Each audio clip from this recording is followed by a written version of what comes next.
This might probably be my last hurrah. I've shared a lot of truth on this stage, and I just want 5 minutes of your time. This is a 5-minute poem to hear me out. Some of you might find it offensive. Some of you might not like what I'm going to say. This is just me being me. No hatred, nothing negative. This is just the emotions I went through since last being here. And I really hope you guys see the bigger picture than what I'm about to say. It's just about the idea that I may not look like what I have been through. A typical melodramatic starving artist studying paintings against cement sidewalks only to be understood with intentions of becoming lost within a maze of a wandering mysticism. But believe me when I tell you that I will never have enough pain for your slam poetry. It's been a couple months since I have felt vibrations of this voice echo within forest fires of misfit poets, elderly craftsmanship, a shiver from ghosts being resurrected, and all this time an unanswered question still sits on my tongue. All I can ask is for Doomsday Girl to understand forgiveness.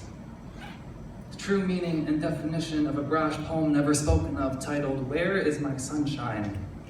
I have always wanted to write my sorrows hollow enough so anybody listening would become paralyzed with fear from the sounds of their own voice, as if I became unrecognizable, as if I'm carving the word help onto everybody's forearm, forehead, foreclosure to their voice boxes, etching the word wound onto many variants of brittle skin. I now realize and fully understand carving these inflictions onto crowds of strangers without offering some polysporin or rubbing alcohol for those who can deal with burning, or some band-aids, is just as bad as giving somebody a backhanded compliment, as if a room full of artists with different meanings for the word art would actually have a rivalry between one another, as if only pointing me out when I'm memorizing a fucking poem is more important than what I'm actually saying within said fucking poem, and as if the more traumatic my verses become, the louder the snaps of an audience will weather, and I don't care anymore to stand within your hurricanes, your sunshine, or even your Sahara desert without a canteen of spring water, because I will never have enough pain for your slam poetry. So the next time you passive-aggressively insinuate that I plagiarized a poem, remember writing is subjective, and you're right. I accidentally, admit wholeheartedly, I plagiarized What's in a Man by Miles Hodges as fool, beckoned, false messiah. I was just sharing out a torn page from my notebook without thinking of similarities. I will now cut this tension with another question. Did anyone tell me that was wrong for me to do? What's the real reason my performance got deleted off YouTube? If it was for theft, let's call this a heist. And if you mistake me now for a resurrected ghost, then take this as phantom playing nice, because I wasn't given a handbook about housekeeping rules. Categorize me as anything you want, but never again being the fool. Now let me say it for you. Fuck you, Lucas. Because when you ask me for my opinion about the craftsmanship, don't take it so personally. I didn't attack you, I just thought it was cheesy. And don't call me a hypocrite for being upset when Tupac Shakespeare was quite aware of his tone of voice when he asked me who I look up to than answering Miles Hodges for me. Ever since then, I've been more careful with how I let fingertips run against these now open scars for strangers. There will be no sacrifice within this poem, because you don't need to romanticize a failed suicide attempt just to get the highest number in the room, because you don't need to be sad just to write a fucking poem that is deemed worthy enough, because you don't need to tell an audience behind this pretty smile a beastly glare remains. If they can hear it, if they too speak beastly, they will hear it, recognize it softly, vibrating against the pauses of this voice breaking between now and an ending to this poem. I have never been a teacher, so my roots have grown with the comfortableness of never being followed, and I don't know much to teach about. The only thing I do know is that I am still alive, and to you, or you, or you, that might not sound like a triumph, but to me, that is another war won. So don't open up my bloodstream.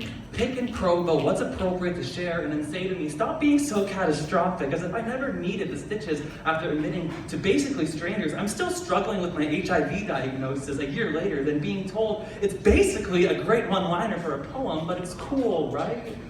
People Replace me with another gay guy, right? You can't talk about the gay agenda without a bundle of burning fags, right? You see, kissing this microphone right now with my truth used to leave me fractured. I would wander back inside familiar faces and shadows only to be greeted with astonishment, a type of recognition, as if these are supposed to be compliments, as if the people I sit beside throughout the evening didn't just watch this heartbeat suddenly stop beating. There will be no sacrifice within this poem for any of you, for my happiness is now an extinct language that I will soon discover someday, call my own, and keep cherished inside a black and white photograph held within frames on a dusty wooden shelf. I would never allow another poet to dive deep inside my soul, disrupt my stillness, and make me feel as if my blood-filled pens were never worth its legibility, as if they wanted a glimpse of my open soul just to never put it back properly, as if a polite one-time message is first aid worthy for a trial of poem after poem after poem after poem beckoned onto complete strangers that I won't see tomorrow.